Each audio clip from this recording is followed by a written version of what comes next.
Breaking.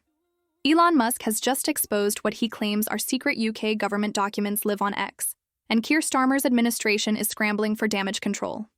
What started as a straightforward tech regulation debate has exploded into a full-blown constitutional crisis that could topple Britain's government. Markets are crashing. The king has broken royal protocol, and millions of Britons are watching their prime minister's credibility collapse in real time. Here's what's actually happening behind the headlines. 3 days ago, Starmer stood in Parliament and announced sweeping new digital regulations. Social media companies operating in the UK would now have to pay what he called a sovereignty tax on British user data. His language was aggressive and unmistakable.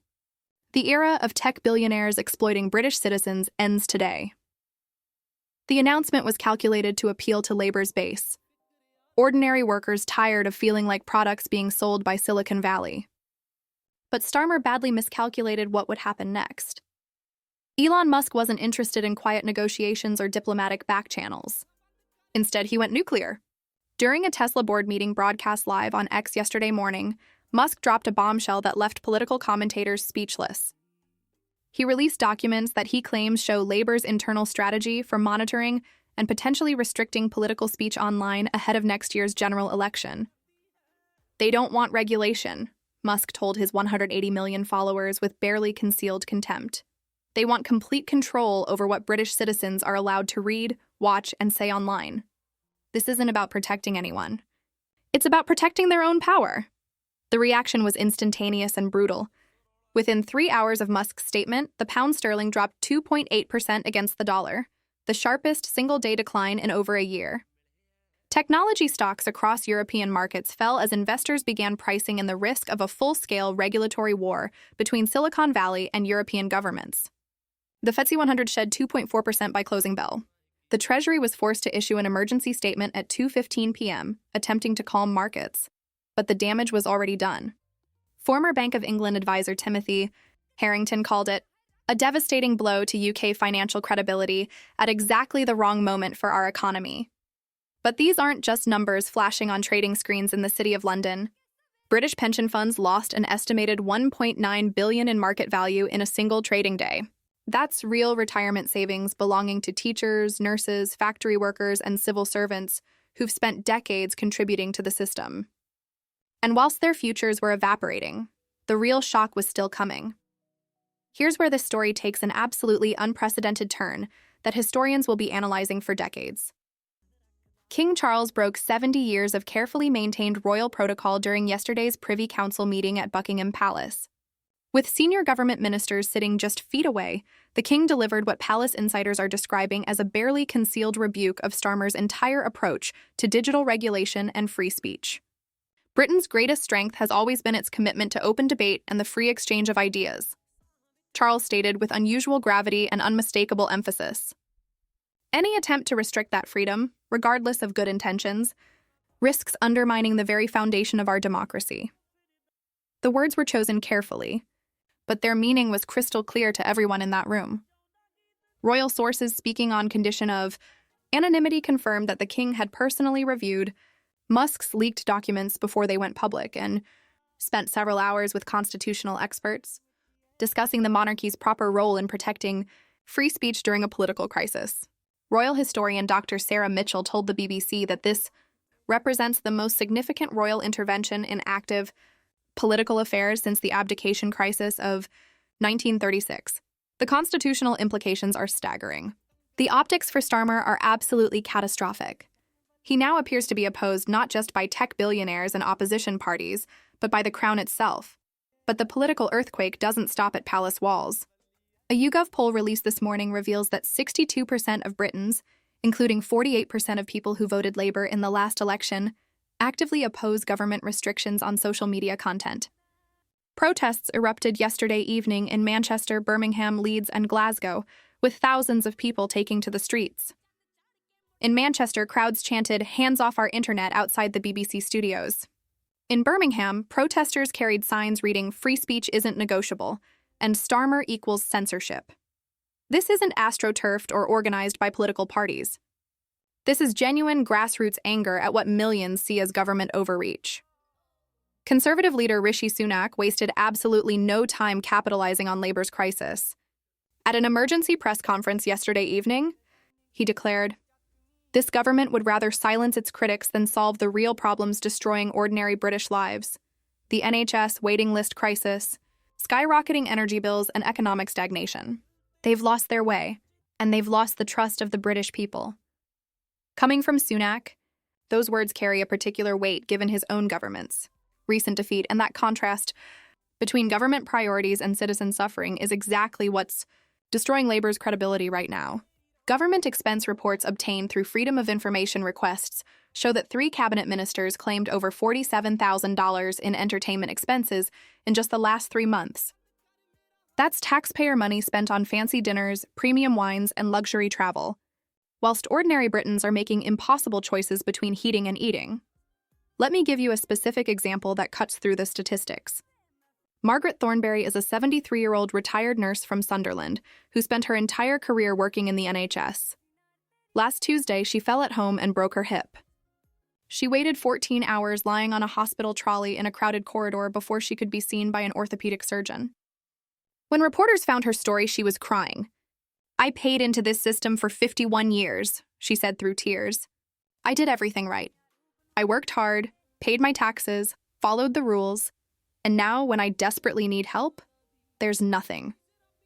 Meanwhile, my heating bill has tripled since last winter, and I'm genuinely scared about how I'll afford it." Stories like Margaret's are playing out across Britain every single day. And then you look at government spending reports showing $12,000 spent on wine alone for Downing Street receptions last month, and the contrast becomes absolutely unbearable. Labour ran on a platform of being different from the Tories, of putting working people first, of cleaning up government excess. Instead, voters are watching the same old story play out with different actors. The hypocrisy is stunning, and it's showing up in the polling data. Former Labour strongholds like Hartlepool, Darlington, and Bishop Auckland have seen the party's support collapse by double digits in just the last 6 weeks. Inside number 10 Downing Street, sources describe an atmosphere of complete panic.